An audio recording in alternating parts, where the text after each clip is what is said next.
Hello student, कैसे हैं आप लोग। आइए आज हम पढ़ते हैं फिजिक्स में एक नया चैप्टर जो बहुत ही इम्पॉर्टेंट है क्लास 11th के पर्पज से और कॉम्पिटिटिव लेवल से भी। स्टूडेंट, चैप्टर को शुरू करने से पहले मैं आपसे रिक्वेस्ट कर रहा हूं, जो लोग मेरे चैनल पर नए हैं वो चैनल को सब्सक्राइब कर लें, लाइक जरूर कर दें, वीडियो को अंत तक देखा करिए। और एक दूसरा इन्फॉर्मेशन मैं आपको ये देना चाहता हूँ कि इस चैनल पे आप फिजिक्स से रिलेटेड सारे टॉपिक्स देखते हैं। मेरा एक नया चैनल मैंने लॉन्च किया है मैथ वाला कॉन्सेप्ट के नाम से। मेरा नया यूट्यूब चैनल है मैथ वाला कॉन्सेप्ट।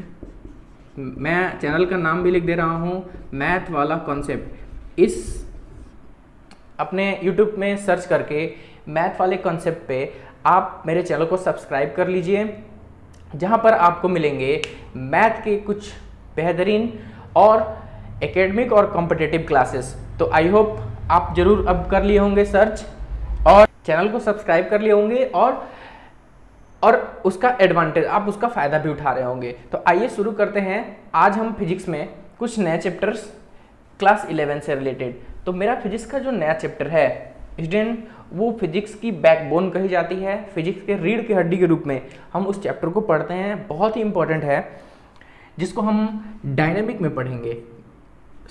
यहाँ पर हम जो फिजिक्स का यूनिट पढ़ने जा रहे हैं, एनसीईआरटी यूनिट नंबर 2, उसको हम कहते हैं काइनामेटिक।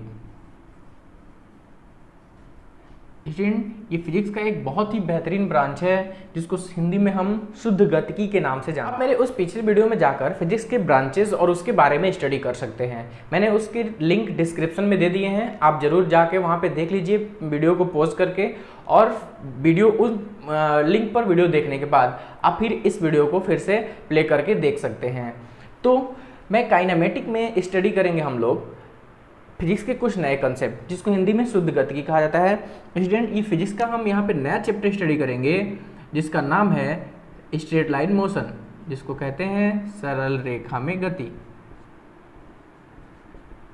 बहुत ही बेहतरीन चैप्टर है और थोड़ा सा इसमें हम डे टू डे क्लास लेके आएंगे और बहुत सारे वीडियो यहाँ पे आपको प्रोवाइड कराए जाएंगे। क्लास बोरिंग ना हो, इसलिए मैंने आपके लिए छोटे छोटे क्लास में अप्रॉक्सीमेट 20 to 25 मिनट के एक वीडियो आपको मैं प्रोवाइड कराता हूँ। स्टूडेंट, आप बोर ना हो, इसलिए मैं छोटे छोटे वीडियो आपके लिए लाता हूँ। जिसको लॉन्ग टाइम स्टडी करनी है, मतलब वो चाहता है कि एक ही बार में पूरा हम एक्सरसाइज तैयार कर लें, तो उसके लिए मैं प्लेलिस्ट देता हूँ। आप प्लेलिस्ट पे जाके सर्च करके और पूरी वीडियो को कंटिन्यूअस देख सकते हैं। तो चलिए शुरू करते हैं आज का नया चैप्टर, स्ट्रेट लाइन मोशन या motion in straight line. Motion in straight line. तो स्टूडेंट, इस चैप्टर को शुरू करने से पहले मैं थोड़ा सा आपको बताना चाहता हूँ meaning of kinematic. Kinematic actually है क्या? तो काइनेमेटिक में हम ऑब्जेक्ट के मूवमेंट के बारे में स्टडी करते हैं। एक तरह से मैकेनिक्स का पार्ट होता है, जैसा कि मैंने उस वीडियो में बताया था कि मैकेनिक के दो पार्ट होते हैं, काइनेटिक और काइनेमेटिक। तो काइनेमेटिक में हम ओनली मोशन के बारे में स्टडी करेंगे। ऑब्जेक्ट कैसे मूव करता है, बस इसके बारे में स्टडी करेंगे। क्यों मूव करता है, इस चीज़ को हम पढ़ते हैं डायनेमिक यानी काइनेटिक में। फिलहाल सरल रेखीय गति को समझने से पहले हम यहाँ पर समझेंगे कि मोशन को स्टडी करने के लिए एक सिस्टम तैयार करेंगे। उस सिस्टम को फिजिक्स के लैंग्वेज में स्टूडेंट हम कहते हैं फ्रेम ऑफ रेफरेंस, जिसको निर्देश तंत्र कहा जाता है। निर्देश तंत्र, इंग्लिश में इसी टॉपिक को हम फ्रेम ऑफ रेफरेंस। स्टूडेंट, ये इस मेरे चैनल पे आप पॉइंट टू पॉइंट सारे टॉपिक को क्लियर करेंगे। तो फ्रेम ऑफ रेफरेंस क्या होते हैं? तो जैसा कि आप नाम से देख रहे हैं, निर्देश का मतलब होता है डिनोट करना। किसी ऑब्जेक्ट को वो यूनिवर्स में कहाँ पर स्टेबल है, स्थित है, इस चीज़ को डिनोट करने के लिए हम एक सिस्टम तैयार करते हैं। तो निर्देश तंत्र कैसे बनता है, उसके लिए मुझे 3 चीज़ों को जानना पड़ेगा। फर्स्ट एक रेफरेंसिंग पॉइंट।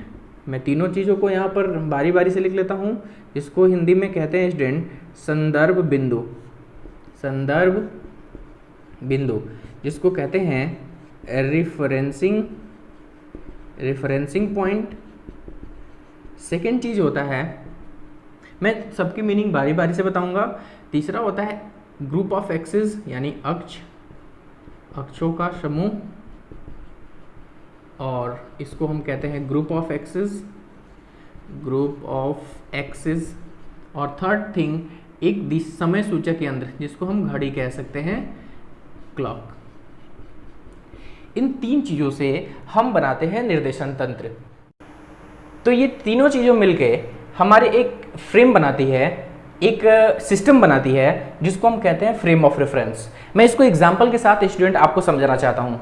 सपोज मैं अगर कहूँ कि मेरा जो ऑफिस है वो मेरे घर से 2 किलोमीटर दूर है, तो जैसा कि मैंने आपसे कहा कि मेरा ऑफिस है, सपोज यहाँ पे मेरा घर है और मेरा जो ऑफिस है वो 2 किलोमीटर दूर है, ये ऑफिस हो गया। तो हो सकता है स्टूडेंट यहाँ से यहाँ तक की डिस्टेंस 2 किलोमीटर इधर हो सकती है, बट ये भी हो सकता है कि मेरा घर इधर हो सकता है 2 किलो, ऑफिस इधर हो सकता है 2 किलोमीटर, या ये भी पॉसिबिलिटी है कि ये मेरा ऑफिस इधर भी हो सकता है 2 किलोमीटर, या ये भी पॉसिबिलिटी है कि इधर हम 2 किलोमीटर हो सकते हैं। तो यहाँ पर थोड़ा सा कन्फ्यूजन हो गया। क्या कन्फ्यूजन हो गया कि एक चीज़ तो मुझे कंफर्म हो गई कि रेफरेंसिंग पॉइंट यानी जो हमारा ऑफिस है वो एक रेफरेंस से मेजर किया जा रहा है। वो रेफरेंस क्या दिया जा रहा है, माई होम, मेरा घर। तो मेरा घर ये मुझे वेल नोन है, बहुत अच्छे तरीके से मैं जानता हूँ मैं अपना घर कहाँ है। तो ये रेफरेंसिंग पॉइंट हो गया, संदर्भ बिंदु जिसको कहते हैं। अब बात आ रही है कि मुझे अपने ऑफिस तक पहुँचना है, तो मैं इस डायरेक्शन में भी जा सकता हूँ 2 किलोमीटर, इस डायरेक्शन में भी जा सकता हूँ, इस डायरेक्शन में भी, कहीं भी मैं 2 किलोमीटर जा सकता हूँ। और किसी भी डायरेक्शन में मैं जाऊँगा तो ऑफिस नहीं पहुँचूंगा। मेरा ऑफिस जो होगा मेरे घर से वो एक फिक्स डायरेक्शन में होगा।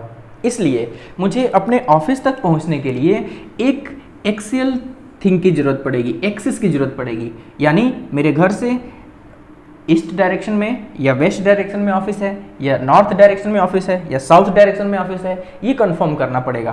तो आप तो जानते हैं ईस्ट, वेस्ट, नॉर्थ और साउथ, आपको सारे डायरेक्शन पता है।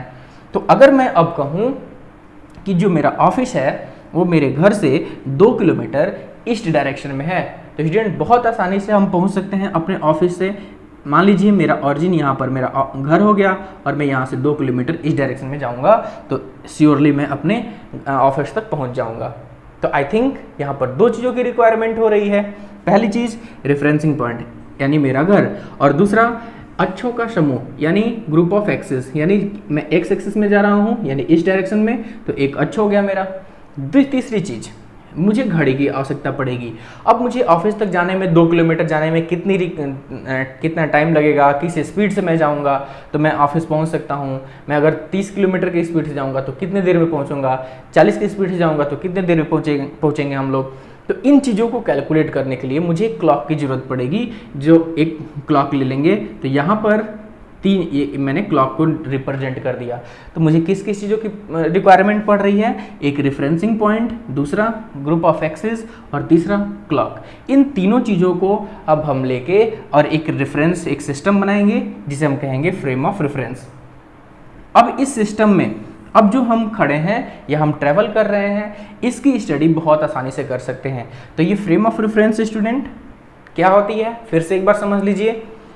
संदर्भ बिंदु, अक्षों का समूह और एक घड़ी यानी समय सूचक यंत्र, इन तीनों के समूह को ही हम निर्देशन तंत्र कहते हैं, फ्रेम ऑफ रेफरेंस कहते हैं। और किसी ऑब्जेक्ट के मोशन को समझने के लिए एक फ्रेम ऑफ रेफरेंस का होना अति आवश्यक है। तो आई थिंक आप फ्रेम ऑफ रेफरेंस समझ गए होंगे। अब इस फ्रेम ऑफ रेफरेंस का हम क्लासिफिकेशन करेंगे, फिर उसके बाद हम स्टडी करेंगे अबाउट मोशन। तो आइए देखते हैं कि फ्रेम ऑफ रेफरेंस को हम कितने कैटेगरी में डिवाइड करते हैं।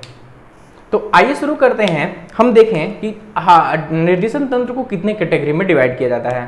तो स्टूडेंट हम यहाँ पर फ्रेम ऑफ रेफरेंस को 2 कैटेगरी में डिवाइड करते हैं। आइए देखते हैं वो 2 कैटेगरीज कौन कौन सी हैं। तो पहला हम कह सकते हैं जड़त्वीय निर्देशन तंत्र। स्टूडेंट एनसीईआरटी से हैं, चाहे आप हिंदी मीडियम से हो चाहे इंग्लिश मीडियम से हो, फिजिक्स में कोई डाउट नहीं होना चाहिए, बिकॉज मैं आपको बायलैंग्वेज सारे टॉपिक को प्रोवाइड कराता हूँ, English to Hindi, Hindi to English. तो देखिए पहला टॉपिक है जड़त्वीय निर्देशन तंत्र यानी फ्रेम ऑफ रेफरेंस। पहला category inertial frame of reference, inertial frame of reference, और दूसरा अजड़त्वीय निर्देशन तंत्र, अजड़त्वीय निर्देशन तंत्र, जिसको इंग्लिश में non inertial frame of reference. Student, बहुत लोगों के मैसेज आते हैं कि सर सीबीएसई के लिए भी क्लास से स्टार्ट करिए। मैं एक बात बता देना चाहता हूँ स्टूडेंट, आप नोट्स खुद बनाया करिए, चाहे वो सीबीएसई के स्टूडेंट हों चाहे वो अदर बोर्ड के स्टूडेंट हों। फायदा होगा आपको जब अपने से आप नोट्स बनाया करेंगे। हाँ, जो कॉन्सेप्ट है उसको मैं यहाँ पे प्रोवाइड करा देता हूँ। अगर आपको लैंग्वेज प्रॉब्लम होती है, इसके लिए मैं इंग्लिश और हिंदी बाइलैंग्वेज आपको कॉन्सेप्ट देता हूँ। तो आप चाहे आप सीबीएसई बोर्ड से हों चाहे अनदर किसी भी बोर्ड से हों, आप मेरे चैनल के साथ जुड़ के बेहतरीन कॉन्सेप्ट को सीख सकते हैं और अपने नोट्स बना के आप बेटर नॉलेज गेन कर सकते हैं। तो जैसा कि आप देख रहे हैं, निर्देशन तंत्र मैंने दो कैटेगरी में डिवाइड किए हैं। पहला जड़त्वीय यानी इनर्शियल फ्रेम ऑफ रेफरेंस, दूसरा अजड़त्वीय यानी non inertial frame of reference. अब ये इनर्शियल और non inertial frame of reference क्या होते हैं, मैं एक एग्जांपल के साथ आपको बताता हूँ, फिर डेफिनेशन पे चलेंगे। तो स्टूडेंट, जड़त्वीय निर्देशन तंत्र यानी ऐसा सिस्टम होता है जिसमें दो या दो से अधिक ऑब्जेक्ट एक कांस्टेंट स्पीड से मूवमेंट करते हैं, मोशन करते हैं। मोशन क्या होता है मैं उसको डेफिनेशन में आपको बताऊंगा। मूवमेंट तो आप समझ सकते हैं, गति करना। तो जड़त्वीय निर्देशन तंत्र क्या होता है, ऐसा फ्रेम ऑफ रेफरेंस जिसमें दो या दो से अधिक ऑब्जेक्ट सेम स्पीड से सेम कांस्टेंट वेलोसिटी से मोशन करते हैं। जैसे मान लीजिए मैं ट्रेन में बैठा हूँ और ट्रेन में कोई मेरे साथ एक पर्सन है, जो दोनों साथ में हम लोग बैठे हैं। एक पर्सन यहाँ पे बैठा है, दूसरा पर्सन यहाँ पे बैठा है। दो लोग स्टूडेंट ट्रेन में बैठे हैं और ट्रेन बहुत तेज़ी से मूव कर रही है। तो जो ट्रेन की स्पीड होगी, ट्रेन की स्पीड मान लेते हैं 100 किलोमीटर पर आवर, और ये पहला जो फर्स्ट पर्सन है इसकी स्पीड कितनी होगी, जितनी ट्रेन की स्पीड होगी। तो फर्स्ट पर्सन की स्पीड भी 10 किलोमीटर पर आवर, ऐसे 100 किलोमीटर पर आवर सॉरी। और यहाँ पर भी दूसरा पर्सन जो है सेकंड पर्सन, इसकी भी जो स्पीड होगी वो भी 100 किलोमीटर पर आवर। यानी जितनी स्पीड से ट्रेन का इंजन चलेगा उतनी स्पीड से ट्रेन में पहला यात्री भी चलेगा, दूसरा यात्री भी उतनी ही स्पीड से चलेगा। इसका मतलब कि ये जो सिस्टम है, एक डायरेक्शन में ट्रेन जा रही है यानी एक्सिस का ग्रुप मिल रहा है आपको, दूसरा एक फ्रेम ऑफ रेफरेंस से चल रही है, वहाँ पे एक रेफरेंसिंग पॉइंट से चलती है ट्रेन की, फलाना स्टेशन से डायरेक्शन ईस्ट डायरेक्शन में या किसी दूसरे स्टेशन से वेस्ट डायरेक्शन में, ऐसे ट्रेन मूवमेंट करती है। तो एक वहाँ पे डायरेक्शन हो गया, प्लस स्पीड मेजर करने के लिए, टाइम मेजर करने के लिए इसमें बहुत सारे इंस्ट्रूमेंट लगे होते हैं इंजन में, वो एक घड़ी हो गई या एक समय सूचक यंत्र हो गया। तो ये एक फ्रेम ऑफ रेफरेंस बनाएगा। अब इस फ्रेम ऑफ रेफरेंस में जो मूवमेंट हो रहा है, इसमें जितने भी ऑब्जेक्ट हैं, जैसे पहला ऑब्जेक्ट, दूसरा ऑब्जेक्ट, ये सारे ऑब्जेक्ट एक कांस्टेंट वेलोसिटी से मूवमेंट कर रहे हैं। यानी यहाँ पर जो वेग है यानी वेलोसिटी है ये कांस्टेंट है, अर्थात यह जो फ्रेम बनाएगा यह एक प्रकार का जड़त्वीय निर्देशन तंत्र है, यानी इनर्शियल फ्रेम ऑफ रेफरेंस है। तो कोई फ्रेम ऑफ रेफरेंस इनर्शियल कब होता है, जब उसमें ऑब्जेक्ट की वेलोसिटीज सेम हो, तो वो बनाता है इनर्शियल फ्रेम ऑफ रेफरेंस। एक दूसरे एग्जांपल के साथ देते हैं। एक बहुत ही बेहतरीन कॉन्सेप्ट बताना चाहता हूं आपको कि अगर इनर्शियल फ्रेम ऑफ रेफरेंस होगा तो velocity will be constant, velocity हो जाएगी कांस्टेंट। ये ऑब्जेक्टिव क्वेश्चन हो सकता है स्टूडेंट, तो एक ऑब्जेक्टिव क्वेश्चन यहाँ से तैयार कर लीजिए।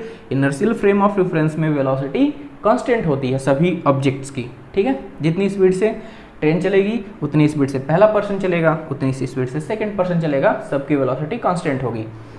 अब इसमें जब वेलोसिटी कांस्टेंट होती है तो एक्सेलरेशन जो हो जाता है वो हो जाता है zero, because difference in velocity with respect to time is called acceleration. यानी वेग के साथ जो समय में परिवर्तन होता है उसी को हम एक्सेलरेशन कहते हैं, और यहाँ पर एक्सेलरेशन जीरो हो जाएगा क्योंकि वेलोसिटी, वेग में परिवर्तन नहीं हो रहा है किसी ऑब्जेक्ट के, तो वहाँ पे एक्सेलरेशन हो जाएगा जीरो।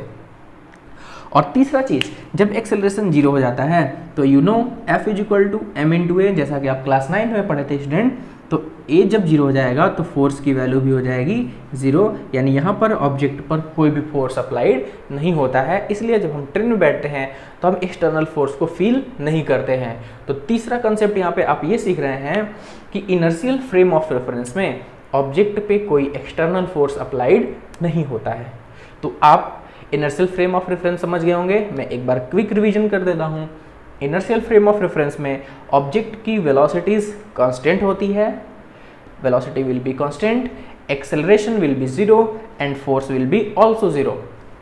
तो ये इनर्शियल फ्रेम ऑफ रेफरेंस हो गया।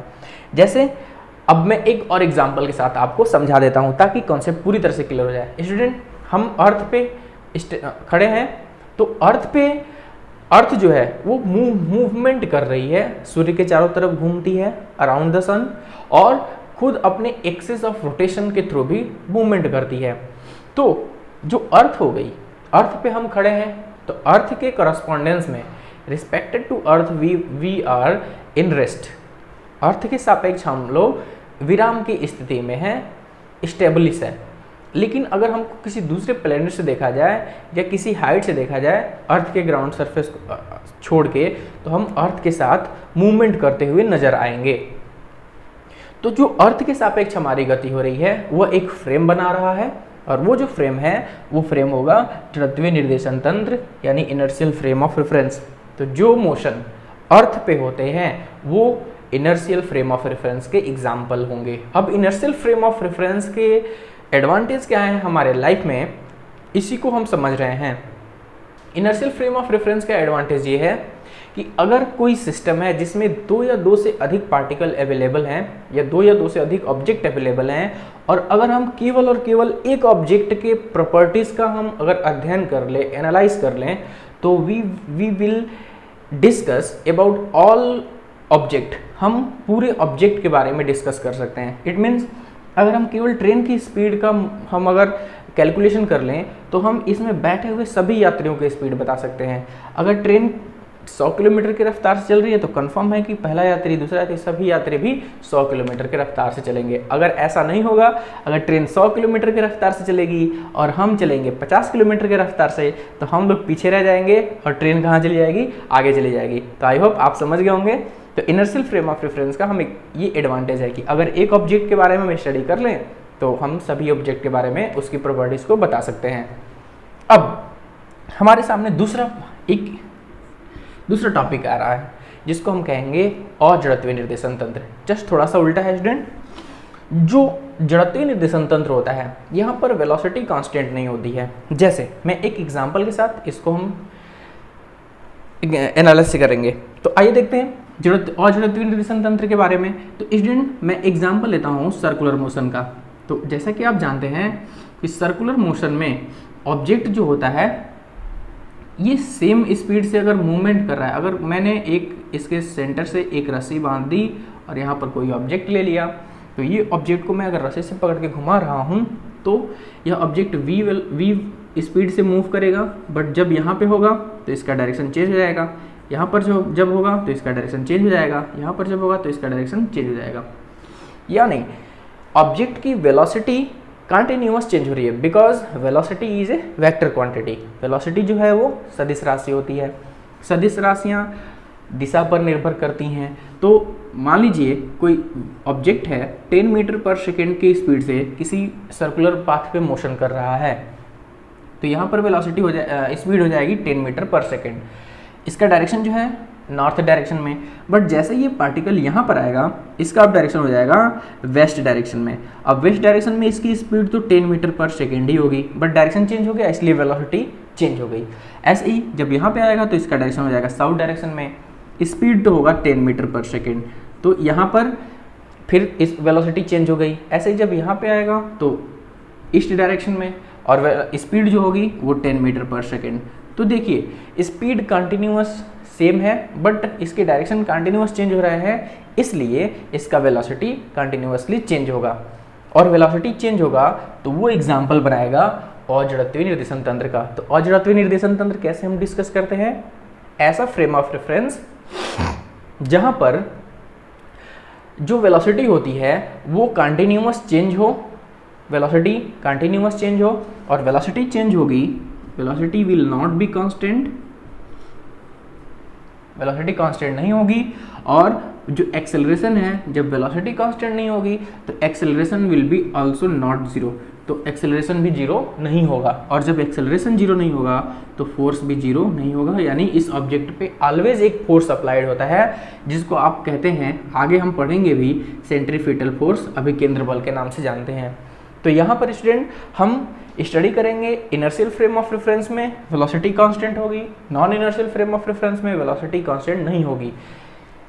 एक्सेलरेशन जीरो हो जाता है इनर्शियल फ्रेम ऑफ रेफरेंस में, non inertial frame of reference में एक्सेलरेशन जीरो नहीं होगा। इनर्शियल फ्रेम ऑफ रेफरेंस में फोर्स जीरो हो जाता है, but non inertial frame of reference में फोर्स जीरो नहीं होगा। तो ये एग्जाम्पल थे, एग्जाम्पल के थ्रू हम समझ सकते हैं। अगर कोई भी मोशन सर्कुलर हो रहा है तो सर्कुलर मोशन हमेशा non inertial frame of reference का एग्जाम्पल होता है, और कोई मोशन लिनियरली हो रहा है तो वो इनर्शियल फ्रेम ऑफ रेफरेंस के एग्जाम्पल होते हैं। इनर्शियल और non inertial frame of reference को थोड़ा सा एक और डेफिनेशन के साथ यहाँ पर बताना चाहता हूँ। इनर्शियल फ्रेम ऑफ रेफरेंस में जो न्यूटन्स लॉ है वो फॉलो होगा। न्यूटन्स लॉ हम आगे चल के पढ़ेंगे फिर से। इनर्शियल, एक आपको डिफरेंस बताने के लिए बस मैं आपको यहाँ पे बताना देना चाहता हूँ कि inertial frame of reference Newton law को फॉलो करता है, बिकॉज यहाँ पर एक्सटर्नल फोर्स जो होता है वो जीरो हो जाता है। तो यहाँ पर जो न्यूटन्स ने लॉ दिए हैं अपने 3 लॉ, वो तीनों law inertial frame of reference में फॉलो होंगे, और non inertial frame of reference में न्यूटन्स के तीनों लॉ फॉलो नहीं होते हैं। यहाँ पर हम अलग फोर्स के लिए, वेलोसिटी के लिए, सब के लिए अलग अलग फार्मूला डिराइव करेंगे। बहुत ही बेहतरीन होने वाला है हमारा ये चैप्टर। तो part wise day to day आपको वीडियोस प्रोवाइड कराएंगे, मेरे चैनल के साथ लगातार जुड़े रहिए। तो यहाँ पर स्टूडेंट हम इनर्शियल और frame of reference, inertial frame of reference और non inertial frame of reference के बारे में स्टडी किए हैं। अब हम सीखते हैं कि पोजीशन कैसे डिफाइन करते हैं किसी ऑब्जेक्ट के, कब ऑब्जेक्ट रेस्ट पोजीशन में होगा, कब कोई ऑब्जेक्ट मोशन में होगा। तो आइए सीखते हैं ऑब्जेक्ट के पोजीशन कैसे डिफाइन किए जाते हैं। तो स्टूडेंट जो हमारा अगला पॉइंट है रेस्ट पोजीशन, मैं इस वीडियो में आपको कोई कैलकुलेशन नहीं बताने वाला हूँ। इस वीडियो में आपको सिर्फ और सिर्फ छोटे छोटे डेफिनेशंस, छोटे छोटे कॉन्सेप्ट लेके आया हूँ मैं। आप इस एक्सरसाइज में बहुत ज़्यादा डेरिवेशंस देखेंगे, न्यूमेरिकल्स देखेंगे। चैनल को धीरे धीरे आप वीडियोस को देखा करिए, सारे वीडियोस को देखा करिए, कॉन्सेप्ट क्लियर हो जाएंगे। आप एक बेहतरीन प्लेटफॉर्म पे आके बैठे हुए हैं, तो ज़रूर आप मेरे वीडियोस को कंटिन्यूअस देखें, बहुत ज़्यादा एडवांटेज मिलेगा। तो देखते हैं विराम अवस्था क्या होती है। रेस्ट पोजीशन वेरी सिंपल, अगर कोई ऑब्जेक्ट है वो किसी फ्रेम ऑफ रेफरेंस में है, मोशन कर रहा है, फ्रेम ऑफ रेफरेंस में स्टेबल है, स्थित है, तो हम उसको कब रेस्ट पोजीशन में कहेंगे और कब मूवमेंट मोशन में कहेंगे। तो देखिए, अगर कोई ऑब्जेक्ट है और अगर उसकी पोजीशन किसी रेफरेंसिंग पॉइंट यानी संदर्भ बिंदु के साथ लगातार बदल रही है, जैसे मैंने क्या किया, एक पर्सन है और ये एक पॉइंट है, मैंने इस पॉइंट को डिनोट कर लिया है। यह पर्सन इस फ्रेम ऑफ रेफरेंस में कभी इस पॉइंट पर है, इस पॉइंट पर है यहाँ से, और कुछ देर बाद ये फिर अपने पोजीशन को चेंज कर लिया, कुछ देर बाद यहाँ पर आ गया। तो स्टूडेंट यहाँ से इसकी जो पोजीशन है वो लगातार शिफ्ट हो रही है, बदल रही है। पहले यहाँ पर था, फिर यहाँ से फिर यहाँ पर आ गया। तो अगर किसी फ्रेम ऑफ रेफरेंस में किसी ऑब्जेक्ट की पोजीशन अनचेंज रहती है, समय कितना भी बदले वह अपनी स्थिति जैसे का तैसा बनाए रखे। जैसे मैंने मान लीजिए पहले ये ऑब्जेक्ट, पहले ये लड़का था या कोई भी, यहाँ पर कुछ देर पहले इस पॉइंट से इसकी डिस्टेंस 20 मीटर थी और समय बीतता गया, इसकी पोजीशन चेंज नहीं हो रही है, ये इसी पॉइंट पर स्टेबल है। तो यह लड़का इस फ्रेम ऑफ रेफरेंस में इस पॉइंट के सापेक्ष रेस्ट पोजीशन में होगा।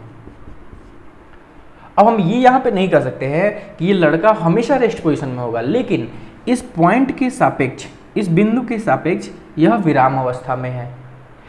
हो सकता है कि किसी अन्य बिंदु के सापेक्ष ये गति की अवस्था में हो, लेकिन इस पॉइंट के सापेक्ष यह रेस्ट पोजीशन में है। जैसे मैं एक एग्जांपल देता हूँ, जो हम यहाँ पे आपके सामने खड़े हुए हैं, तो इस बोर्ड के सापेक्ष मेरा जो पोजीशन है कंटिन्यूअस सेम है, मेरी स्थिति नहीं बदल रही है, इसलिए इस बोर्ड के सापेक्ष मैं विराम की अवस्था में हूँ। आप मेरे चैनल को देख रहे हैं तो ऐसा तो नहीं है कि कूद कूद के देख रहे होंगे, आप बिल्कुल आपके मोबाइल का जो आपके स्क्रीन का जो डिस्टेंस है वो आपके साथ एक कांस्टेंट डिस्टेंस के साथ, समय के साथ कांस्टेंट डिस्टेंस पे है। तो आप मोबाइल के सापेक्ष इस समय रेस्ट पोजीशन में हैं। अगर आप नाच के देख रहे होंगे या कूद कूद के देख रहे होंगे तो ऑफ कोर्स आपकी पोजीशन चेंज है, उसको हम मोशन में कहेंगे। फिलहाल अभी हम किस पोजीशन में हैं, तो यहाँ पर रेस्ट पोजीशन में है। तो सिंपल सी बात है, अगर कोई ऑब्जेक्ट अपनी पोजीशन टाइम के साथ बदल रहा है तो वो मोशन में हो जाएगा, और अगर नहीं बदल रहा है तो वो रेस्ट पोजीशन में होगा। Very simple. ऐसे ही दूसरा जो पोजीशन होता है वो गति होता है, गति की अवस्था। तो आप समझ गए होंगे गति की अवस्था, इसको हम कहते हैं पोजीशन ऑफ मोशन। कोई ऑब्जेक्ट मोशन में कब होगा, तो जस्ट उसका उल्टा कर देंगे। अगर कोई ऑब्जेक्ट किसी पॉइंट के सापेक्ष अगर अपनी स्थिति को लगातार बदल रहा है, कभी 2 किलोमीटर दूर गया, कभी 4 किलोमीटर दूर गया, कभी 10 किलोमीटर, और एक पॉइंट के सापेक्ष उसकी स्थिति लगातार बदल रही है, तो वो मोशन के पोजीशन में कहलाएगा। अब हम इन दोनों एग्जाम्पल को एक साथ समझते हैं। सपोज एक हम ट्रेन में ट्रेवल कर रहे हैं और मेरे साथ जो पैसेंजर बैठा है, यात्री बैठा है वो, और जो प्लेटफॉर्म पे खड़ा है वो, दोनों के बारे में हम चर्चा करेंगे। तो जब ट्रेन मूव कर रही है, ट्रेन जब चल रही है, तो अपने पास बैठे पैसेंजर के सापेक्ष हम जो हैं वो विराम की अवस्था में है, क्योंकि हमारा और उसके बीच का डिस्टेंस हमेशा कंटिन्यूअस हो रहा है। ट्रेन चलती जा रही है फिर भी हमारा डिस्टेंस समान है, तो हम उस समय विराम की अवस्था में है, रेस्ट पोजीशन में है। लेकिन जो प्लेटफॉर्म पे पर्सन था, प्लेटफॉर्म पर जो यात्री था, उसकी पहले जो पोजीशन थी वो पहले जो थी किसी एक फिक्स डिस्टेंस पे था, लेकिन जैसे ही मैं ट्रेन से आगे बढ़ा अब उसकी डिस्टेंस मेरे साथ साथ बदल रही है, पोजीशन चेंज हो रही है। इट मीन्स अब हम उस यात्री के सापेक्ष गति की अवस्था में आ गए हैं, गति की अवस्था यानी पोजीशन ऑफ मोशन में है। तो अगर कोई ऑब्जेक्ट अपनी पोजीशन लगातार चेंज कर रहा है समय के साथ तो वो गति की अवस्था में होगा, और अगर पोजीशन चेंज नहीं कर रहा है तो वो विराम की अवस्था में होगा। आई थिंक आप समझ गए होंगे रेस्ट पोजीशन को और मोशन को। ये जरूरी नहीं कि आपको जो दिखता है रेस्ट में है वो सबके लिए रेस्ट में हो, ऐसा नहीं है। हो सकता है कि कोई ऑब्जेक्ट रेस्ट में दिख रहा हो लेकिन एक्चुअली वो हो मोशन पोजीशन में। जैसे एग्जाम्पल के साथ मैं बताना चाहता हूँ फिर से, अगर हम ट्रेन में बैठे हुए हैं और ट्रेन के खिड़की के बाहर देखते हैं तो जो पेड़ हैं, पहाड़ हैं, ये इंसिडेंट हमारे साथ साथ चलते हुए नजर आते हैं। क्या आपके साथ ऐसा हुआ है? तो हुआ है तो कमेंट में लिख दीजिए यस और नो में। तो अगर हम ट्रेन में चलते हैं तो देखते होंगे आप, मेरे साथ साथ पेड़ पौधे और सारे पहाड़ जितने भी ऑब्जेक्ट हम बाहर देखते हैं सब मेरे साथ मूव कर रहे हैं। इसका मतलब एक्चुअली है वो रेस्ट पोजीशन में, बट मुझे कैसा लग रहा है, मुझे ऐसा लग रहा था कि वो मोशन कर रहे हैं मेरे साथ। तो ये हम कैसे कह रहे हैं कि वो मोशन कर रहा है, क्योंकि वो मैं अपने सापेक्ष उसको देख रहा हूँ। तो मेरे सापेक्ष जो पहाड़ है वो मोशन कर रहा है बट एक्चुअली वो रेस्ट पोजीशन में है। तो हम कभी भी विराम की अवस्था और गति की अवस्था को चेक करने के लिए किसी एक रेफरेंस पॉइंट को जरूर लेंगे, किसके सापेक्ष हम वो स्टडी कर रहे हैं। तो पॉइंट ऑफ रेफरेंस के थ्रू ही हम रेस्ट और मोशन को डिफाइन करते हैं। आई थिंक आपको ये समझ में आएगा डेफिनेशन। इस टॉपिक से रिलेटेड, इस चैप्टर से रिलेटेड जितने भी टॉपिक हैं मैं आपको नेक्स्ट वीडियो में प्रोवाइड कराऊंगा। इस वीडियो में इतना ही देखेंगे, लेकिन वीडियो को ख़त्म करने से पहले मैं आपसे फिर से एक बार याद दिला दूं, मैथ के जितने भी कॉन्सेप्ट आप देखेंगे मेरे नए चैनल पे, जिसका नाम है, मैं फिर से लिख देता हूँ, मेरे नए चैनल का नाम मैथ वाला कंसेप्ट, मैथ वाला कंसेप्ट। अब किसके पास इतना टाइम है कि जाके वहाँ पे सर्च करेगा मैथ वाला कंसेप्ट है कि नहीं? बिल्कुल। तो आपके लिए मैं एक आसान सा उपाय कर दिया हूँ, मैंने डिस्क्रिप्शन में इसके लिंक दे दिए हैं, आप उस लिंक पर जाइए और लिंक को क्लिक करिए तो मेरा चैनल खुल के आ जाएगा और आप उस चैनल को सब्सक्राइब कर लेंगे और सब्सक्राइब करके मैथ का पूरा कॉन्सेप्ट सीखेंगे, वो भी बिल्कुल फ्री। तो आई थिंक आप ऐसा जरूर करेंगे, अपने दोस्तों से कहेंगे करने के लिए। तो इस वीडियो में हम इतना ही देखेंगे, नेक्स्ट वीडियो में जब हम मिलेंगे तो स्ट्रेट लाइन मोशन के बारे में स्टडी करेंगे। तब तक के लिए बहुत बहुत धन्यवाद।